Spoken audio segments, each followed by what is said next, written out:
What is up, Rad Potential YouTube, and welcome to today's video.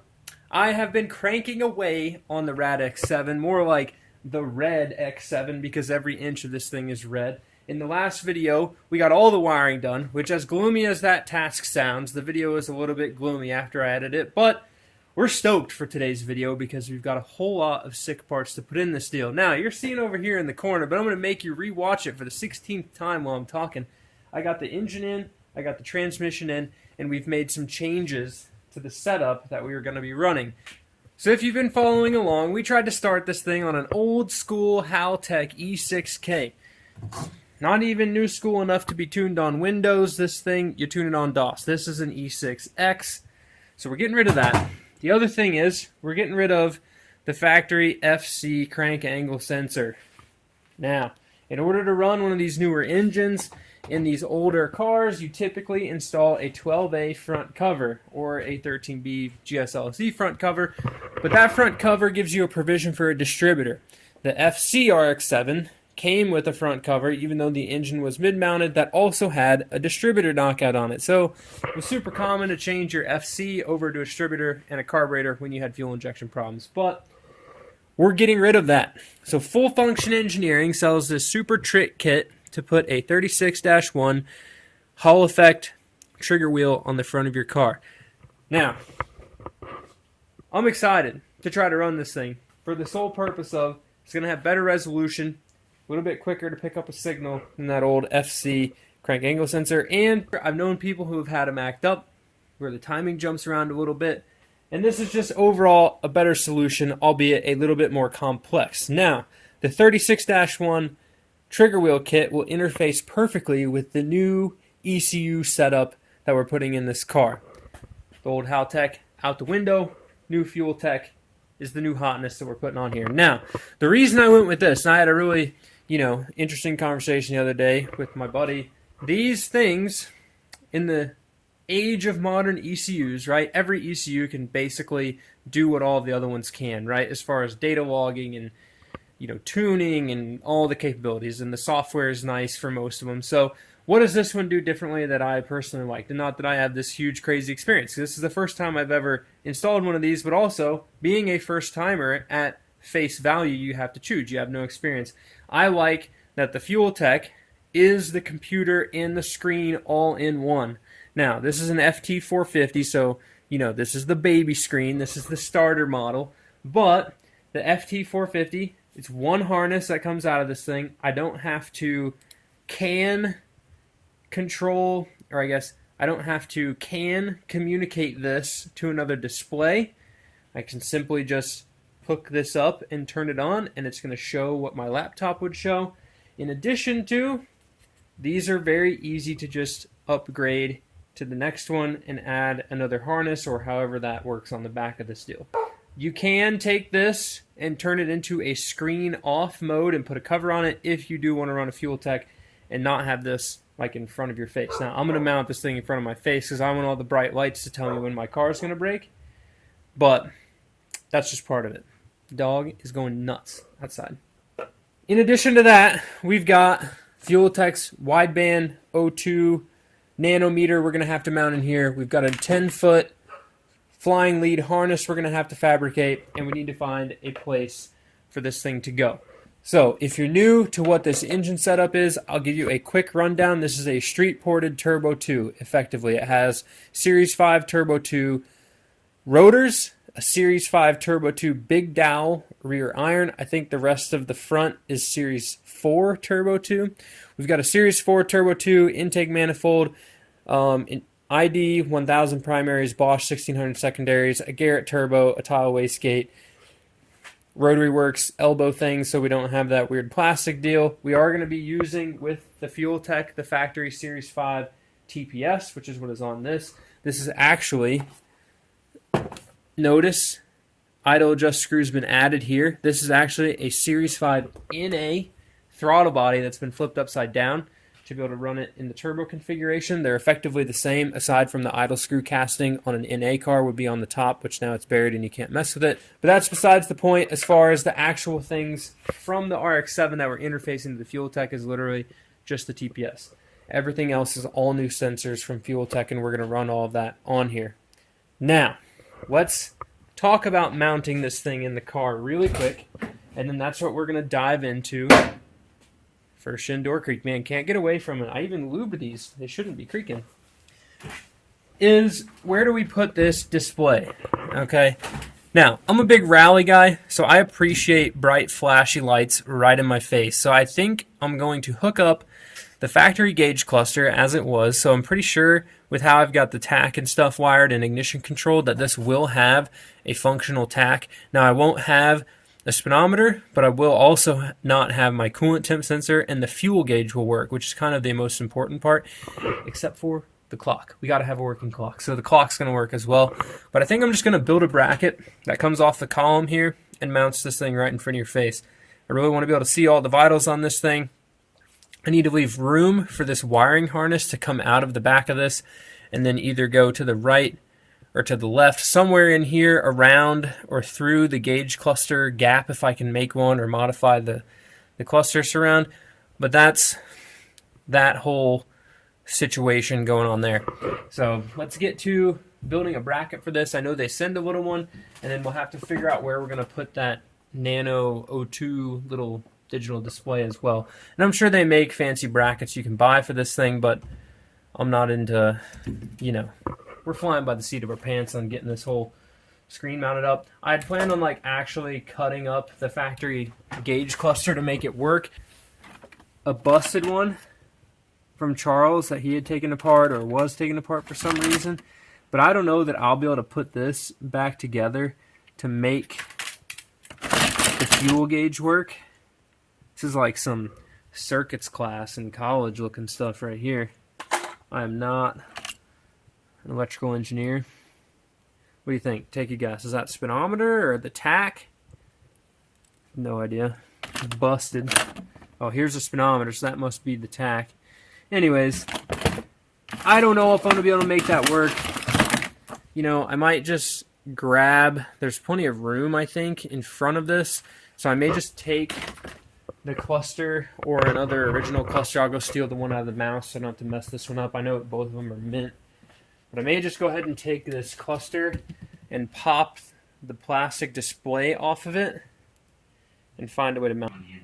Okay, nobody knew those people were in there. It would be perfectly. You could really stop what you're doing and turn around.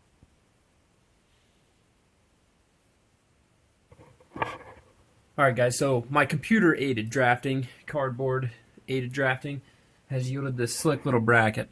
So I've got my wideband nano conditioner over here. We got the display here in the middle. Sorry, my lighting inside the car is not that great, so I'm poking around with my flashlight. But this is where this is going to live. It's not touching. There's a gap underneath there to the dash pad.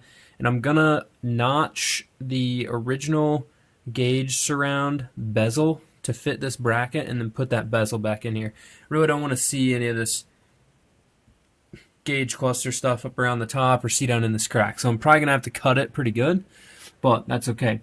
Now, the wiring side of this. The reason I mounted the wideband O2 high was such that I could run the big harness that comes from the FuelTech out this right side. Like we kind of talked about earlier, when you're looking in the window, I really don't want you to see the wiring through here. And I know my bracket, it's pretty hefty. Like this thing, it ain't going anywhere. So it blocks my unleaded fuel only sling a little bit. But I can still see my fuel gauge and I can still see my clock. So at least this fills it in better than just having like a black panel. And the fuel gauge should still work because we have a factory tank. The factory wiring will still be there, so it should work.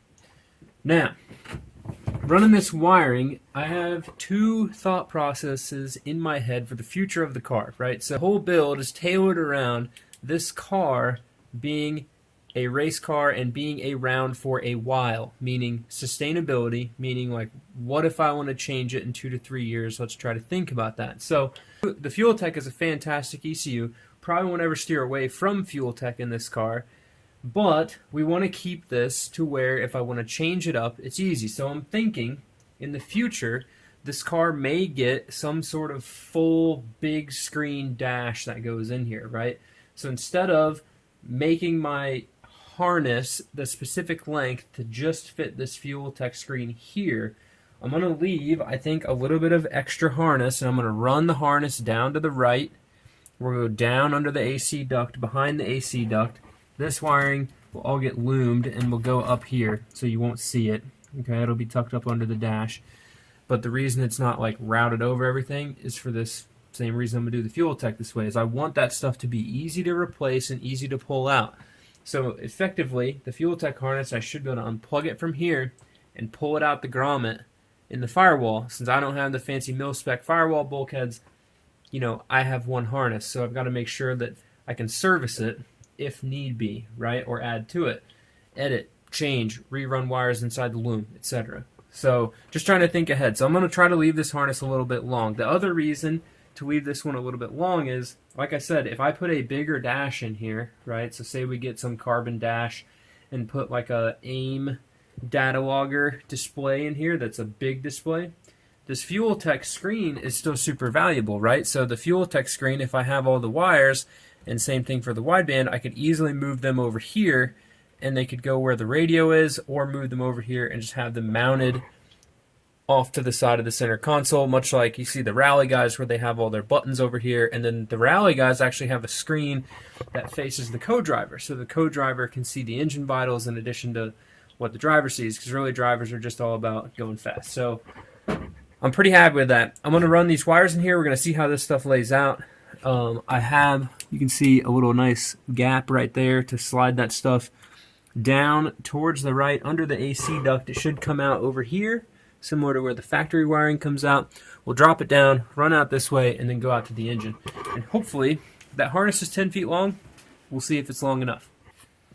I'm almost to the moment of truth here for the chassis wiring. Now I know you just saw we were messing with the FuelTech. We laid the FuelTech harness in there. Everything's good. We've got a little mess of stuff, and I've been learning a lot. And I'm actually going to push off the detailed FuelTech wiring video to the next one. So I have all weekend to get it done. I can make sure we've got this perfect. Got to build out injector harness, coil harness, add a couple more relays, etc. But here's the thing we're going to do right now, okay?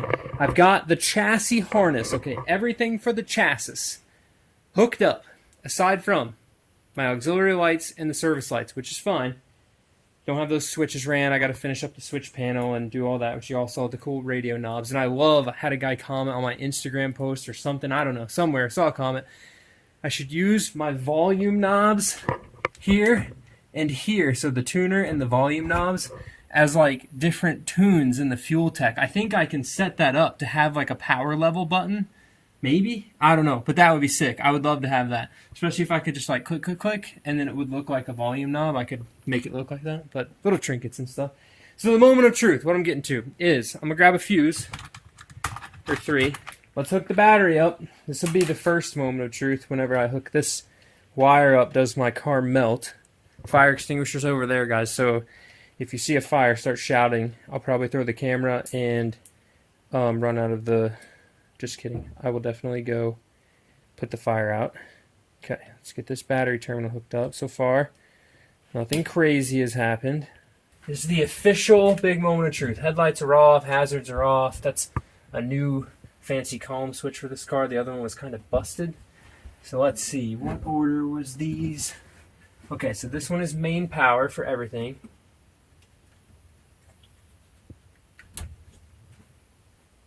I don't hear anything but the wind. I don't hear melting wires. I don't hear anything crazy.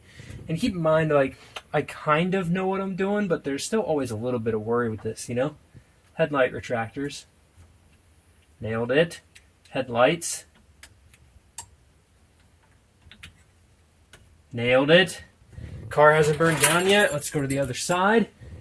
I've went ahead and wired up all of the taillights and stuff in the back. All the headlights and stuff in the front. The only thing I don't have is front turn signals on, because those are actually in the bumper. So when the bumper goes on, then the turn signals will get hooked up. But we've got everything else. So I guess the first thing we should check is the pump latch or trunk latch works all the time. Okay, I got no trunk latch. That's real unfortunate. Let's at least maybe just try to turn it on. Headlights, maybe?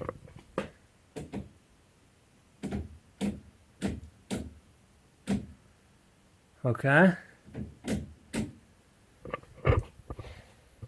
got nothing. I got no power. Okay, so I've got chassis ground. I hooked up a big ground wire from the engine to the chassis to the frame rail up there and ground it off, but it is bolted to where the subframe bolts in. So the surface between the subframe and the chassis, you know, obviously that's painted, but it is like a stud, so it should be okay. Plugged in there. You're not making any voltage? Continuity. So I've got continuity to that. And I've got continuity to that, but why aren't I getting power? Do I have a short somewhere then? To where it's sucking all my voltage? Don't have any hot wires. Don't be alarmed. We're going forward still, but I had a problem. I couldn't find it, so I just got out from under the dash, because the dash is... No one wants to sit under a dash, okay? So it's late, but we figured stuff out. And I think I know what my issue was, which was actually in my main harness from the battery to the car. I think my positive was touching something on the starter, but neither here nor there. We're figuring things out. We're doing science, okay? So here's what we've got. This is super cool. You guys are going to appreciate what we've done here. I don't know why I always say we, what we've done here. This is 2 in the morning, 1:45 in the morning thoughts right here, okay? I don't know why I say we to you guys. When I say we, it's like you guys in the screen and me, not just me here. I feel like if I'm saying I, it's like very narcissistic-y. I'd always do something. Anyways, whatever. 2 in the morning thoughts before we finish up this whole frickin' ordeal. And then you guys get to see this go back together, which it'll just go back in and it'll be magic. Snap your fingers, right? Movies. Okay. The whole chassis harness is back out of the car. So I can sit on the ground, literally, to find grounds. But I've done some cool things, and I'm pretty stoked to prove this out. So basically what was happening is I had continuity to ground. Something was shorting out to ground in my main power feed to the whole harness. Okay, now I didn't, I'm going to sit down because I'm tired. I didn't wire in a couple of the things that had been done to this harness previously. So the alternator wiring had been modified for a newer alternator. The wire had been re-loomed and sheathed, so I kind of reused some of that, just hooked it back up where it was and changed the length. The main power feed, right, we added the fuse block, and I ran that power feed back into the power feed where the fuse block used to be and just pulled that wire back. So I was like, maybe something in there's jacked up. I don't know. So anyways, I set the whole deal up here on the ground because I was curious what was shorting out, and I got everything working on the ground, including other cool stuff. So, see the gauge cluster here. Big chillin'. We'll key on. Oh, this is the old ignition. The other one's still in it. Death Trap. Original ignition, not RADX7 ignition. Okay, key on. Click. You're going to see the tack jump. Oh, we got fasten belts light. Pumped. So the key is turning things on like normal, which is good, right? The key's really only controlling function for the main ignition power on relay, which is still up there, which I didn't hear it click, but I also don't have the chassis like grounded right now, so it's not a big deal. But the headlight will work here in a second. So the key does that. Cool, no big deal. We got, when I crank, where'd the ground go? This needs to be grounded to here somewhere. Stay. Anyways, you'll be able to see over there on the multimeter whenever I crank the car over to try to start. Notice lights come on and stuff. When I crank the car over, I have 12 volts to my wire that goes to the starter. So that's there's a bug, I swear. One of you guys didn't just punch me out of the camera. So when I crank, I got 12 volts to the starter. Win. Next thing is headlights. So I hooked up a headlight over here. These are the important things that I need working, right? Headlights, the car starts, and brake lights, but I didn't put the rear harness in because it's still in the car. Well, the next thing is that. So, headlights, etc., this, going, boom. Look over there on the wall, bam, headlight turns on. So, the next step, because these are all things I've modified, right? The headlight system, the main power system, and now the retractors. So I have to put y'all down to check this out, but the retractors, right, would come on. I've only got one of them plugged in, but I wanted to make sure it worked. So I'm going to set you all down over here. So I wanted to make sure the retractor worked, but you've got to have, you know, ground. So regardless of me sending power to this retractor, the retractor is not grounded to the wiring harness because the wiring harness is not grounded to the chassis. It's just grounded to this battery down here. So that's my negative. So I've got this fancy burn your thumbs wire, and I'm going to hold this on the ground and touch this, and you're going to see this retractor work, which is a win. So I'm super happy about that. So I've got pop-ups, I've got headlights, and now I get to put all the wiring back in, but I'm going to do a sleep first, and you guys are going to see all this back together here in 0.01 seconds. Cue the rocky top of the steps. We won the big fight with the wiring music right now. It's the next day. 2 seconds from where I left you guys. Guess what? Watch that tack jump. Oh, baby. Look at this clock moving. Dale. Yeah. All right. The ultimate test, though. Do we have headlights? Did they come on? I'm going to have to get out and look. We got headlights. The retractors already went up. So since I don't have the rest of the dash in, the retractors won't go up and down. The up-down switch isn't in there. So now that I am stoked and I figured this, you want to know what the problem was? Of course you do. Here's the problem. In my fuse block over here, notice there's 4 wires coming out. Notice that this one is the old white with red stripe wire that goes down to this thicker red wire I had to use to extend to that to go back to the white with red strap wire here. Just some nice like crimp connectors. Get some heat shrink on that and cover it back up so it'd be just fine. Professional. Anyways, notice that wire, right? It's the second one down. Notice this top wire, which is also red. This is my fuel pump feed. This is going to go to my fuel pump relay and to my injector relay right here.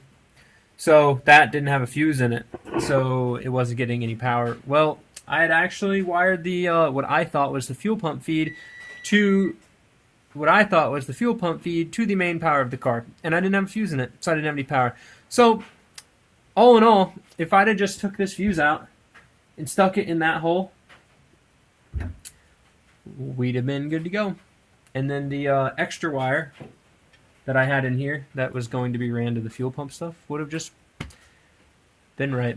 So all that troubleshooting back through my harness that I had stripped was good because I know exactly how it looks and we're all tidied up, but I didn't ultimately need to do it because all I had to do was switch the fuse. So now we've got power, tack's working, clock's working, the headlights are working.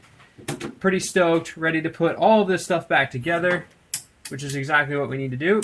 I need to do exactly what I need to do. And